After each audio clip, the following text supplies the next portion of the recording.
అందరికీ నమస్కారాలు. నేను మీ నీరుగొట్టు నగేష్ని. ఈరోజు తిరుపతి ఎంఆర్పల్లిలో పోలీసు వారు నా పైన, నా మిత్రుడు ప్రజా టీవీ ఎండి బాలనరసింహ పైన తప్పుడు కేసు నమోదు చేశారు అనేది మా వార్త వినపడింది. నిన్న కూడా పూసపాటి వెంకటరమణ వారి కుటుంబ సభ్యులు నా పైన మీడియా సమావేశం నిర్వహించారని చెప్పని కల్లూరి హేమాద్రి మీడియా సోదరుడంట అన్నిట్లో ట్రోల్ చేసి షేర్ చేయడం జరిగింది. ఏం చేశారు? దాంట్లో 70 లక్షల రూపాయలు తీసుకున్నామనింది. 70 లక్షల రూపాయలు కాదు కదా, 7 రూపాయలు కూడా నేను తీసుకోలేదు పూసపాటి వెంకటరమణ దగ్గర నుంచి. ఇది వాస్తవము.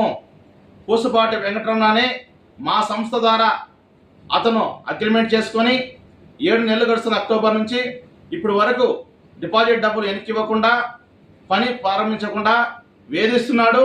వేధిస్తున్న క్రమంలోనే నేనే స్వయాన వెళ్ళి స్పందన కార్యక్రమంలో ఎస్పీ గారికి ఫిర్యాదు చేయడం జరిగింది.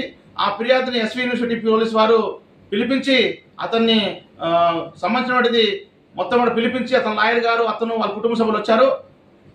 యూనివర్సిటీలో సమక్షంలో నేను 10వ తేదీ డబ్బులు నగేష్ గారికి 7 లక్షలు కాదు, అంత కట్టలేను, 5 లక్షల రూపాయలు తిరిగి చెల్లిస్తాను 10వ తేదీ అని చెప్పని ఒప్పుకొని వెళ్ళడం జరిగింది.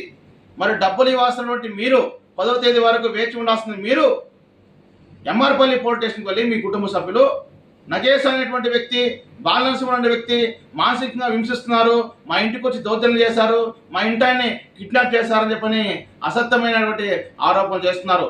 మీకు తెలుసో లేదో చాలా గౌరవంగా ఉన్నాం మేము. కల్లూరి హేమాద్రి, నీకు ఏ ఆధారం ఉందని చెప్పి 70 లక్షలు రాస్తాను, మీడియా సోదరుడివేనా? తెలుసా 70 లక్షలు ఉంటే డబ్బు ఎంతనో? భారీ స్కామ్ అంట. ఏం స్కామ్ చేశారు? నేను వాళ్ళలాగా వీళ్ళలాగా ఏమి అడుక్కోనో లేకపోతే దందాలు చేస్తూ రాలేదు. స్వయం కృషితో ఈ రోజున ప్రత్యక్షంగా పనిచేస్తున్నాను ప్రజాసేవ కోసం. ఈరోజు నువ్వు ఏ విధంగా నువ్వు ఎంఆర్పల్లికి తీసుకెళ్లి తప్పుడు కేసు మా పైన నమోదు చేయిస్తావు? ఒకసారి పునః ఆలోచన చెయ్యి. వెంకటరమణ గుర్తుపెట్టుకో. నీ పేరు వెంకటరమణ పెట్టుకున్నావు, వెంకటేశ్వర స్వామి పేరు. నువ్వు రా, ప్రమాణం చేద్దావు. నువ్వు రాయలసీమ జిల్లాలో మాకు అగ్రిమెంట్ చేయలేదా? అగ్రిమెంట్ మా దగ్గర లేదా? నువ్వు 7 నెలలుగా తప్పించుకొని పని చేయకుండా ఈ విధంగా బాధితుల్ని వేధించి కట్టించిన డిపాజిట్ డబ్బులు వెనకీయకుండా మోసం చేసి కుట్ర చేసి మమ్మల్ని నువ్వు ఈ విధంగా చేయడం కరెక్ట్ కాదు. నీపైన కూడా మేము ₹1 కోటి పరువు నష్ట కేసు నమోదు చేస్తాను. అలాగే కల్లూరి హేమాద్రి, ఏ ఆధారం లేకుండా నువ్వు అన్ని గ్రూపుల్లో పోస్ట్ చేసావు, నీపైన కూడా చట్టపరంగా నేను చర్యలు తీసుకుంటాను.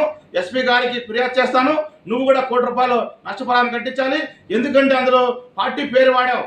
నీ రాజకీయాలంటే పక్కన పెట్టుకో. నీ వెనకాల ఏమున్నా నాకు తెలీదు, ఏ పార్టీ నాయకున్నాడో. నేను మాత్రం ఆమ్ ఆద్మీ పార్టీ నాయకుడినే, ప్రజల కోసం నిజాయితీగా పనిచేసేటువంటి వాడిని, జిల్లా అధ్యక్షుడిని. మర్చిపోయినావేమో. ఏ ఆధారం లేకుండా